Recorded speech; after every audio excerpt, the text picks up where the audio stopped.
বাংলাদেশ দক্ষিণ এশিয়ার একটি গুরুত্বপূর্ণ ভূখণ্ড। রাজনীতি, ইতিহাস আর ভূগোল সব মিলিয়ে এই দেশ শুধু নিজের জন্য নয়, আশেপাশের দেশগুলোর জন্য ভীষণ গুরুত্বপূর্ণ।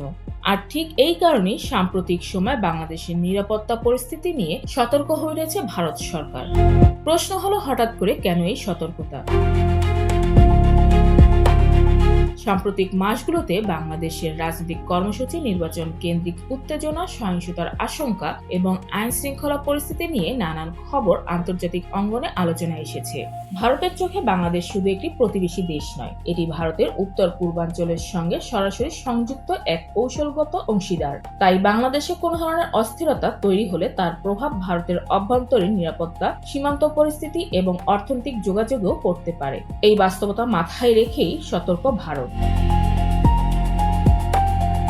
ভারত সরকারের আরেকটি বড় উদ্বেগ সীমান্ত নিরাপত্তা।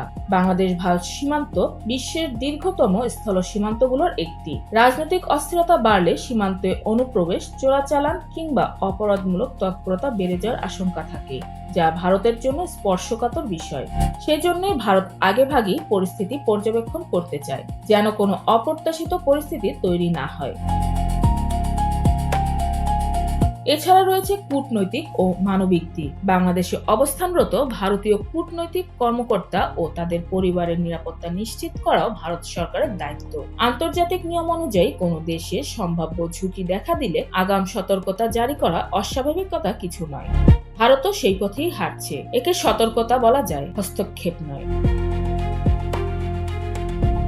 আরেকটি গুরুত্বপূর্ণ বিষয় হলো আঞ্চলিক ভূরাজনীতি। দক্ষিণ এশিয়ার প্রভাব বিস্তার নিয়ে বড় শক্তিগুলোর নীরব প্রতিযোগিতা নতুন কিছু নয়। বাংলাদেশের রাজনৈতিক বা নিরাপত্তাজনিত অস্থিরতা তৈরি হলে সেই শূন্যতা অন্য শক্তি কাজে লাগাতে পারে। এই বাস্তবতা ভারত খুব ভালোভাবেই বোঝে। তাই বাংলাদেশের স্থিতিশীলতা ভারতের কৌশলগত স্বার্থের সঙ্গে সরাসরি জড়িত।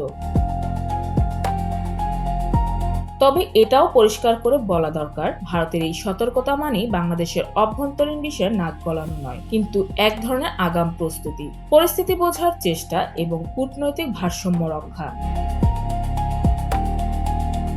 সব শেষে একটাই কথা, বাংলাদেশের স্থিতিশীলতা মানে শুধু বাংলাদেশের লাভ নয়, বরং পুরো দক্ষিণ এশিয়ার শান্তি ও নিরাপত্তার সঙ্গে এটি ওতপ্রোতভাবে জড়িত। আর সেই কারণে বাংলাদেশের পরিস্থিতির দিকে তাকিয়ে আছে নয়াদিল্লি, চোখ খোলা রেখে কিন্তু দ্রুত বজায় রেখে। নিউজ ডেস্ক, নতুন কাগজ।